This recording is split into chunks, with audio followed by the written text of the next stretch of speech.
You're not going to believe how fast this story is spreading right now, because what started as a Netflix drop about Diddy has turned into a full-blown censorship storm, with 50 Cent caught right in the middle. And the internet is not asking politely, they're demanding answers. Here's the part that has fans losing it. People online are claiming that the final cut of the documentary doesn't just feel edited, it feels scrubbed. Like certain names were never supposed to make it to the screen in the first place. And now the rumor is that 7 major celebrities were allegedly removed before release. Not minor mentions, not background cameos, 7 names that fans swear would have changed the entire narrative. And look, we have to be clear. This is commentary on what's being said and what's trending, not a courtroom fact sheet. But when fans start connecting dots, when clips get replayed frame by frame, when old interviews suddenly resurface, and when people start asking why some storylines stop right at the edge of certain circles, emotions ran high for a reason. Because if even half of these claims are true, then this wasn't just editing, it was protection. And that's why fans are shocked, and why this doc might be the beginning of something even bigger than Diddy. The moment in 20 years won't do an interview, nobody's ever talked to her, and she's never been interviewed anywhere. And now, understand, I'm not talking about one person. What I just told you applies to 7 people. How they all end up with that. That's part of what you get. I came in this business saying I was going to expose. When I talked about Michael Jackson, when I talked about R. Kelly, they canceled me for these things because why would you talk about another black dude? Race is not where the line is drawn. It's God's side and the other side. And we don't care nothing about the other side. Period. All of these big dick deviants is all catching hell in 2024. It's up for all of them. It don't matter if you Diddy or whoever you is. TG Jakes, any of them. All lies will be exposed. That's all. And anyone who takes that the wrong way, know why they take it the wrong way. The truth is the first wave of posts started popping up, like, am I crazy or did they avoid certain names? And then suddenly it became, they cut them, and then they removed 7. And after that it turned into, everybody knows who those 7 are. That is how online stories grow, not in a straight line, but in a spiral. A whisper turns into a chant, and by the time you blink, it feels like the whole internet is arguing like they were in the editing room themselves. And here's where the drama gets real, because this is not just about a documentary, this is about power. Fans are saying that if 50 Cent really had the freedom to tell the full story, the documentary would have been even messier, even louder, even more dangerous. And that's why, according to the chatter, the final version is what you get when the story bumps into a wall built out of money, connections, and fear. One entertainment blogger put it like this: the documentary is spicy, but it's the kind of spice that stops short of burning the kitchen down.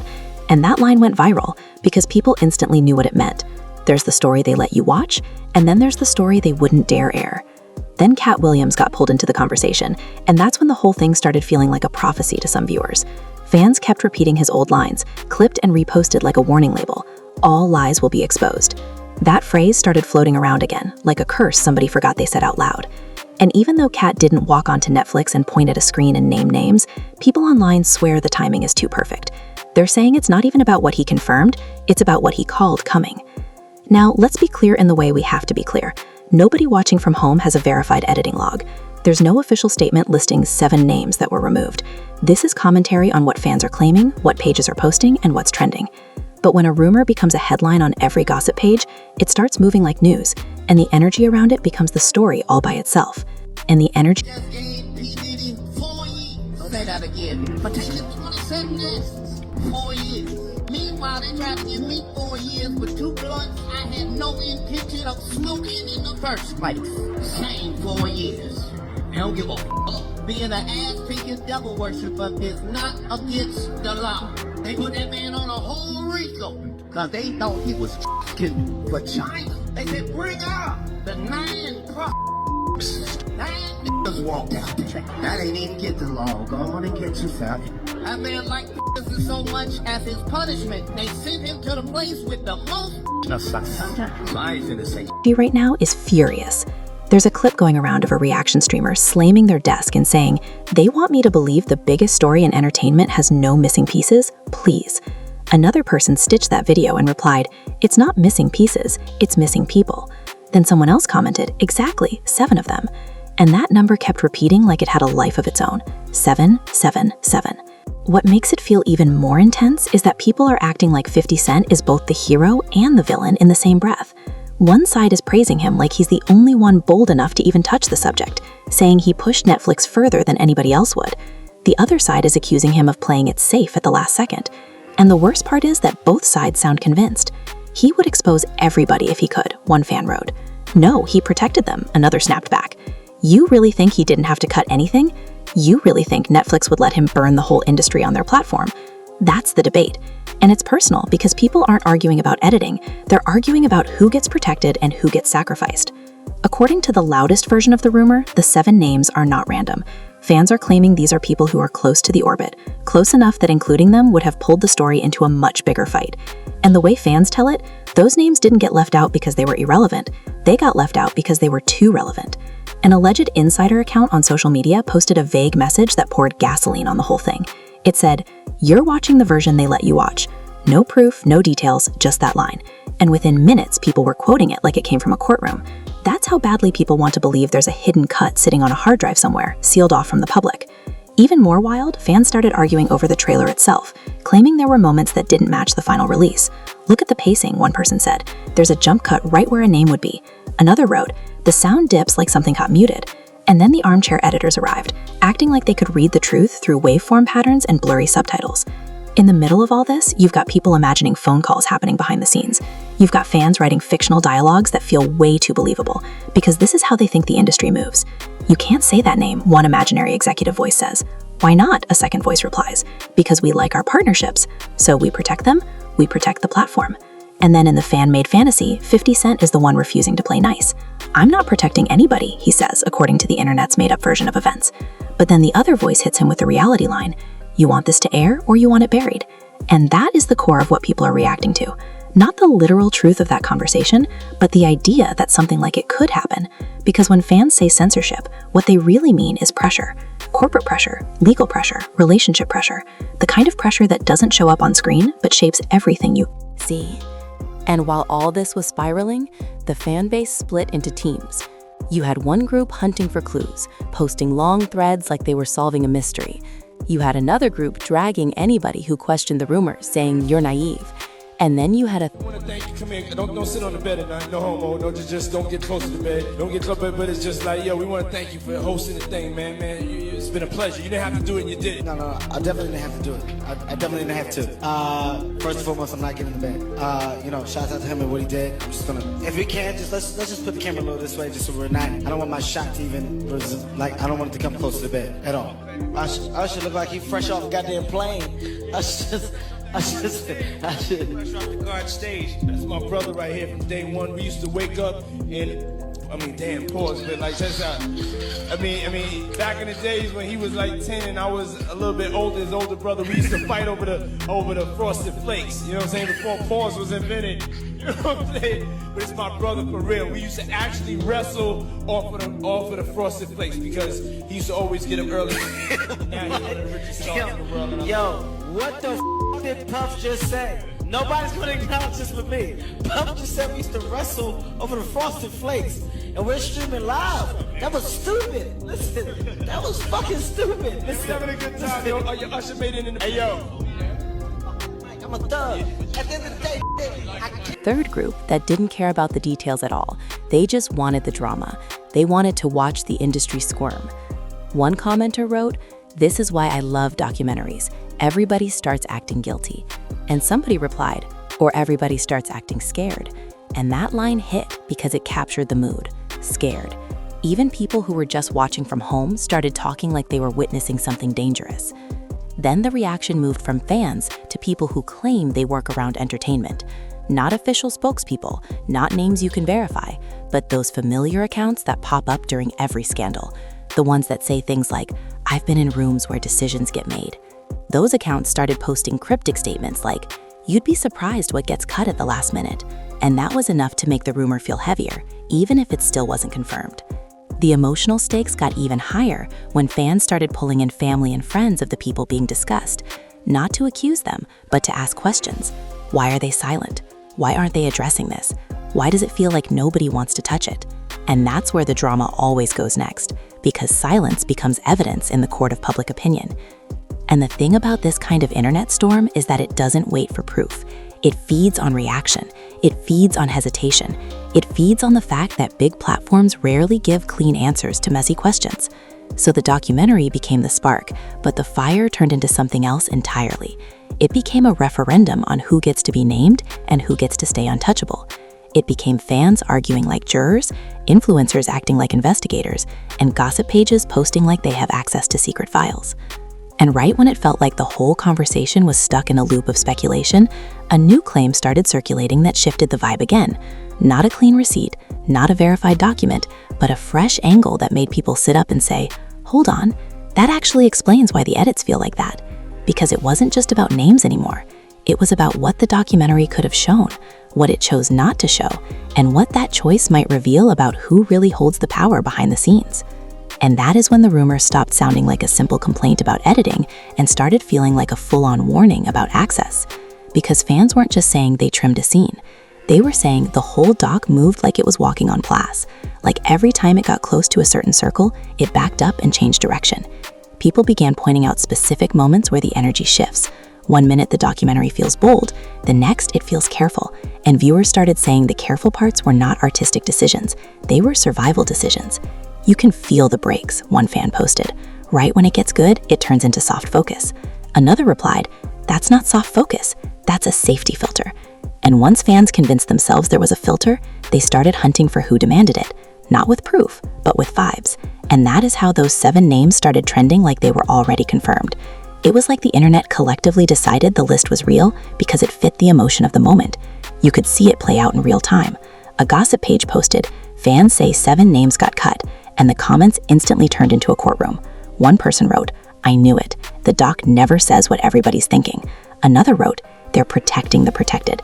Someone else jumped in like they were offended on behalf of the audience. Don't sell us a truth documentary if you're still picking who gets to stay clean. Then the reaction channels got involved, and that's where the story turned into drama theater, because those creators don't just react, they perform outrage. They started filming themselves with a documentary pause behind them, pointing at the screen like it was a crime scene. Look at this cut, one creator said, voice shaking like they just discovered a secret door. Tell me that doesn't look like a name was supposed to be here. Another creator stitched that video and replied, you're looking at the wrong part. It's not the cut, it's the silence after the cut. And then somebody else added, silence is a choice. Somebody paid for that choice. Again, no one proved that, but it landed because it sounded like the kind of sentence people say when they want to feel like they're watching something bigger than entertainment. And then, like clockwork, the fan theories turned into fan fiction. Not the cute kind, the dark kind. The kind where viewers imagine a behind-the-scenes meeting happening at midnight, lights low, phones on Do Not Disturb, where an industry executive leans back and says, we can air it, but we can't air all of it. In the comments, people wrote imagined dialogue like they were transcribing a leaked call. You can't put that name in there, one imaginary voice said. Why? It's part of the story, another imaginary voice replied. Because the story has to survive. And then the version of 50 Cent in these little comment skits always plays the same role, the tough guy who refuses to blink. I'm not scared of anybody, he says in the fantasy version. And the executive says, this isn't about fear, this is about distribution. And that word, distribution, became the new villain in the story. Not a person, not a celebrity, but the machine that decides what gets seen and what gets buried. Fans started saying the doc is like a hallway with locked doors. It shows you enough to make you angry, but not enough to make the powerful panic. And they use that idea to explain everything. Why the doc feels intense but controlled, why it hints at connections without naming them, why it lets certain stories breathe but rushes past others. And then the most dramatic part of the rumor wave hit. Fans claimed there were 2 versions floating around inside the industry, a public cut and a private cut. Obviously, nobody can verify that from the outside, but the idea spread like wildfire because it was irresistible. It made people feel like they were missing something on purpose. One fan posted, I bet there's a version that would blow everything up. Another replied, and I bet that version will never see daylight. A third person chimed in, unless somebody leaks it. And that is when the comment sections got dangerous, because people started treating a rumor like a mission. Then the tone shifted again, because the list of 7 names started getting repeated with the kind of confidence that makes you forget it's still fan chatter. And as those names circulated, another pattern showed up. People weren't just judging the names, they were judging the silence around the names. Because nobody on that rumored list came out to address it directly in a clean, simple way. And even though they have no obligation to respond to internet noise, the lack of response became fuel. Fans read it as fear, or strategy, or legal advice, whatever they wanted it to be. They're quiet because they know, one viewer wrote. "They're quiet because it's not real," another argued. And then a third person dropped the line that made the whole thread explode. "Or they're quiet because the truth is complicated." That word, complicated, became the excuse for everything. It allowed people to keep speculating without landing on anything solid. And it kept the drama alive because complicated means you can keep adding layers. The reaction from fans also wasn't uniform.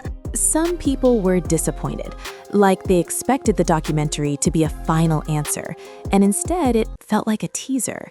They wrote things like, "I waited for the big moment, and it never came." Others defended the doc, saying, "It's still the biggest platform coverage we've seen, and you're acting like they can name every rumor." That back and forth turned personal fast. People started accusing each other of being paid defenders. You're running cover. You're protecting your favorites. You're scared of the truth. It wasn't even about the documentary anymore. It was about identity. People felt like if you questioned the censorship claim, you were on the wrong side of something moral. And then the fans who wanted the most drama started pushing a new angle. They claim the reason the doc feels selective is because everybody involved is protecting their future. Not just the platform, not just producers, but everyone who hopes to keep working with major networks, major brands, major sponsors. Because in their minds, entertainment is not a place where you tell the full truth. It's a place where you tell the version that won't end your career. A fan on a live stream said, "They're not cutting names, they're cutting consequences." And the chat went wild because that line hit like it was written for television.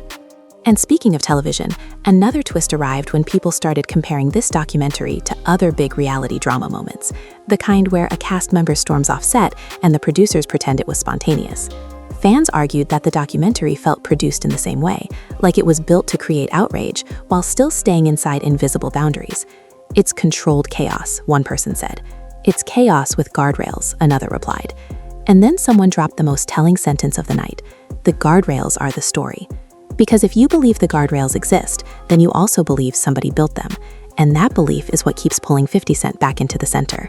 Fans keep arguing whether he built them himself or got forced to drive inside them. Either way, they see him as the driver. And that is why every reaction keeps circling back to him. By the end of the first wave, the documentary wasn't just trending. The censorship claim was trending harder than the content itself. People weren't quoting scenes, they were quoting theories.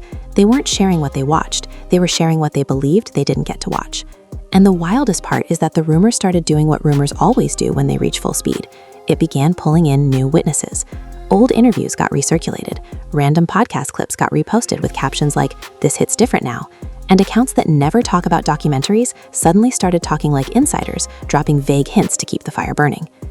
And that's how you end up here, with a Netflix documentary turning into a bigger online trial about who gets named, who gets protected, and who gets left out of the conversation, while the audience sits there feeling like the real story is always one step away, just out of reach, like somebody keeps closing the door right before you can walk through it. Then came the moment that made the rumor feel less like background noise and more like a coordinated storm. A blurry screenshot started circulating that looked like a cut list. No logos you could trust, no metadata anyone could prove, just a messy block of text that people reposted with the kind of urgency you usually see when someone thinks they found a key to a locked room. Within minutes, it was everywhere. And then, just as fast, it started disappearing. That's what made people spiral. Because online, deletion is treated like confession. It doesn't matter if a post vanishes because it violated a rule, because it was fake, or because the account owner got nervous. The internet reads it one way. Somebody didn't want you to see it. And once people decided the screenshot was being wiped, the censorship narrative got stronger without a single official word. Fans were shocked, not because the screenshot proved anything, but because the speed of the chaos felt unnatural. One person wrote, "I've seen rumors float for days. This one got hunted down in hours." Another replied, "That means it hit too close." And then the comment sections turning to a mess of people accusing each other of being plants, of pushing cover stories, of distracting from the real issue. You could literally watch the timeline split into factions like it was a reality show reunion. One side became the "this is all clout" crowd. They kept saying, "It's a documentary, not a magic truth machine. You're expecting a full confession from an edited series." They demanded receipts. They asked for sources. They mocked the speculation as fan fiction. But the other side, the louder side, didn't care about receipts anymore. They cared about patterns. They cared about why certain conversations always stop at the same boundary. And that's when those 7 names started getting used like symbols rather than people, not as confirmed participants in anything, but as examples of how fame works. Fans weren't saying, "This person did this." They were saying, "This person is too big to be touched." And that difference matters, because what's fueling this isn't a single claim. It's the fear that the system has tiers, and the top tier never gets mentioned on camera. You could see the list being repeated in a new way. Snoop, Kevin, Mace, Meek, Justin, Usher, Clive. Some people typed it like a chant, others typed it like a dare, and then the debate started over why each name would be rumored in the first place. With Snoop Dogg, fans leaned into the idea of legacy and brand safety. They argued that a figure that widely recognized would never be dragged into a streaming narrative without a very careful legal strategy. Again, not proof, just people talking like they understand how entertainment protects its own. They're not going to poke that hornet's nest, someone said, not on a platform that loves sponsors. With Kevin Hart, the conversation got emotional in a different way. People argued about comedy circles, about old party footage that gets replayed and misread, about how jokes can feel darker when you watch them through a sandal lens. Fans posted, "Go back and watch those clips now, tell me it doesn't hit different." And others replied, "Stop rewriting the past because you're mad today."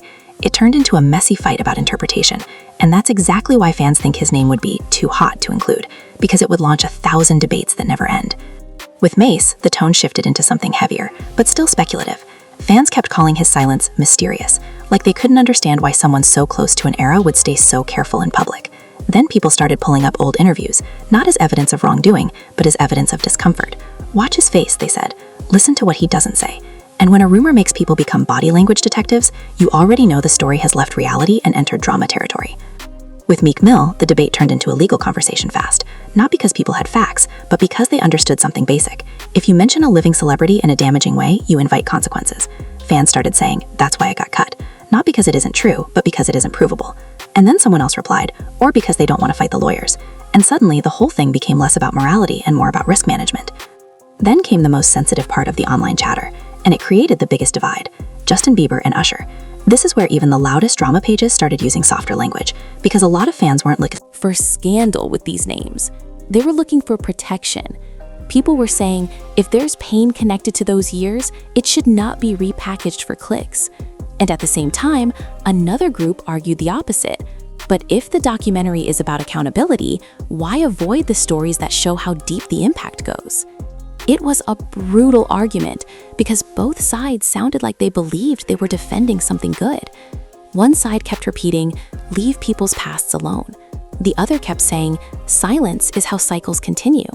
And right there, you could see how the alleged editing choices became a moral battleground, not just a production decision. And then, looming over the entire list like a shadow in the corner of the room was Clive Davis. Whenever his name came up, people started talking in hushed, dramatic terms, like they were saying the name of someone who doesn't get discussed casually. Fans framed him as a symbol of industry power, the kind of executive influence that sits above artists and trends. To be clear, that's how the internet was framing it, not how any official record is laying out this particular rumor. But the vibe was intense. People posted things like, "That's the name you don't put in a trailer unless you want problems." And then somebody replied, "Exactly, and that's why they say it got cut."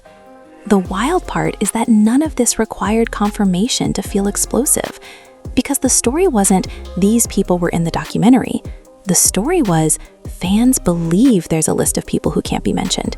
And that belief spread because it matches how audiences already feel about entertainment, that there's always a public version and a private version. Another twist hit when a smaller creator claimed they spoke to someone close to production. Again, no identity, no proof, the usual vague internet setup. But the creator said something that made fans go quiet in the comments. They didn't cut names for drama, they cut names for survival. And then they added, "You're watching what cleared the gate." That one sentence turned into a caption that got reposted across multiple pages. And you could almost hear the collective gasp, because if you buy into that idea, then every missing detail becomes a clue. Every vague line becomes a cover. Every sudden topic change becomes a sign. Fans started rewatching the documentary with a different mindset, not asking, "What are they saying?" but asking, "What are they refusing to say?" They started counting how many times the documentary used soft language, how often it relied on general statements instead of direct labels, how quickly it moved away from certain time periods. And the more they watched, the more convinced they became that the editing wasn't just about pacing, it was about boundaries. And the arguments got uglier as the views went higher. People who questioned the rumor were called naive. People who pushed it were called reckless. Gossip pages got accused of manufacturing chaos for traffic. Reaction creators got accused of milking trauma. Even regular fans got dragged just for asking questions. Emotions ran high because nobody wanted to feel fooled. Nobody wanted to feel like they were being sold a truth story that still came with invisible rules. Then a final piece of drama landed that made the whole conversation feel like it might keep expanding. A larger page posted a simple line: "Watch what happens when the doc stops trending. That's when the real move starts." It was cryptic, it proved nothing, but it set the mood. It made viewers feel like they were standing at the edge of a bigger drop, where the next wave wouldn't come from Netflix at all, but from the internet deciding it was done waiting for official narratives and ready to keep the rumor machine running on its own.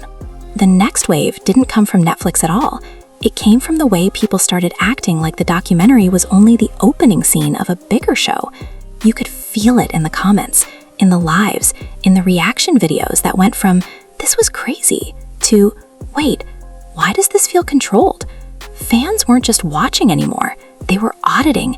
And once the audience turns into auditors, every quiet moment becomes suspicious, every missing reference becomes a headline, and every pause becomes an accusation, even if nobody can prove anything. What really pushed it over the edge was how quickly the conversation turned into sides. Not sides like "I liked it" versus "I didn't." It became "you believe the cut list chatter" versus "you think it's all clout." And those two groups weren't debating politely. Emotions ran high.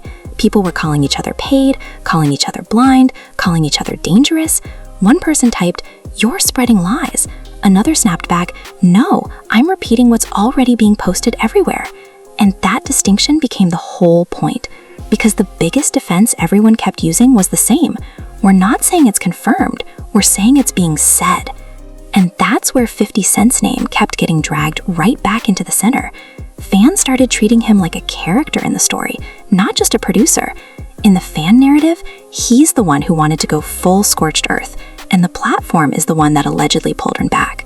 Some viewers painted him as the fearless truth teller who got muzzled. Others painted him as the business mind who knows exactly where to stop. It turned into a personality war, where people weren't even arguing about footage, they were arguing about motive. You could see it in the way people wrote imaginary conversations like they were quoting a leaked meeting.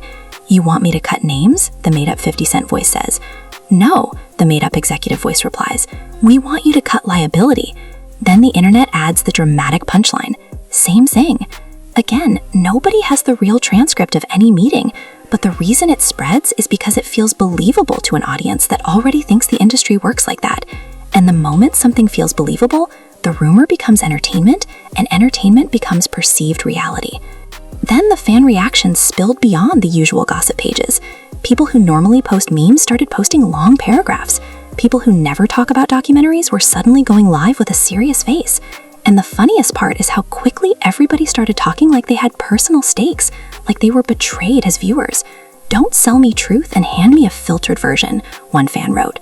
Another replied, "You got more truth than any platform ever gave you, and you're still mad." And then someone jumped in with the line that set the tone for the whole day. "I'm not mad at what they showed, I'm mad at what they avoided."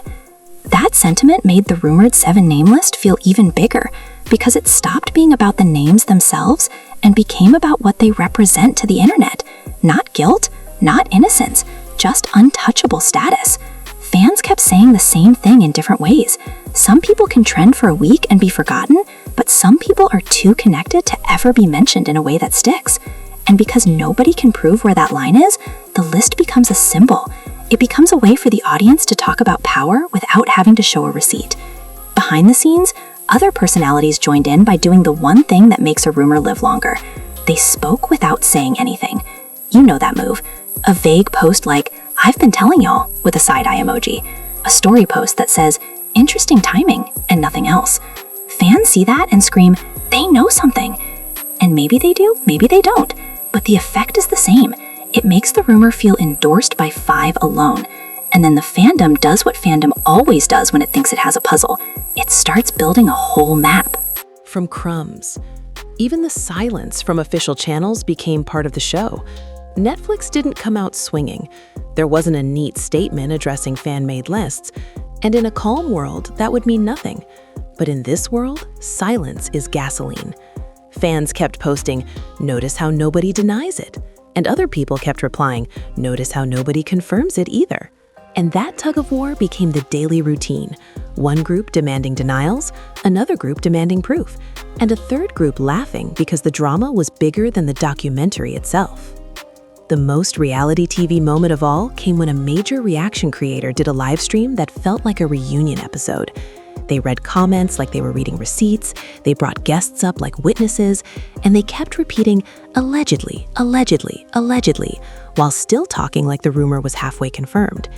They even acted out a fake phone call, putting on a deeper voice and saying, "We need you to calm this down," then switching voices and replying, "I'm not calming down, I'm trending." The chat exploded because people love a performance that mirrors what they already suspect. And the censorship word kept getting louder, not because anyone proved a censor, but because fans started noticing the same pattern across different stories. When the conversation goes near certain circles, it turns into vague language. When it points towards specific power, it becomes sources say and some people believe. The documentary didn't create that pattern, but fans say it reminded them of it. And once that realization hit, the energy stopped being about one doc and became about the whole ecosystem. The system protects its own. That's what people kept typing. Always has, always will. Not as a fact they can prove, but as a feeling they've carried for years. Still, even in the middle of all this, there was a quieter layer that made the entire storm feel more human. Some fans started pushing back on the way the internet turns every story into a blood sport. They reminded everyone that not every name that trends should be dragged through the mud, and that some people connected to big stories might have complicated histories they don't want turned into entertainment. Those comments didn't go as viral as the spicy ones, but they mattered because they exposed the real conflict. People want truth, but they also want spectacle, and those two things do not always live comfortably together. By the end of this wave, the documentary's content almost felt secondary to the reaction it caused. The big headline became the public argument itself. Fans believe a list exists, fans believe names were cut, fans believe the final version is the safe version. That's the story. And whether the rumored list is accurate or not, the impact is already real in one way. It made the audience distrustful, it made the conversation louder, and it made everyone look at the documentary like it's a menu with items missing. And that's why this moment is so explosive as entertainment news, because it's not just, did a documentary drop? It's, did a platform drop a version of the truth that still had boundaries? Fans are shocked because they feel like they're watching a tug of war between storytelling and protection. And the more they argue, the more the story grows legs of its own, turning a streaming release into a full-blown drama where the audience is both the judge and the loudest cast member in the room.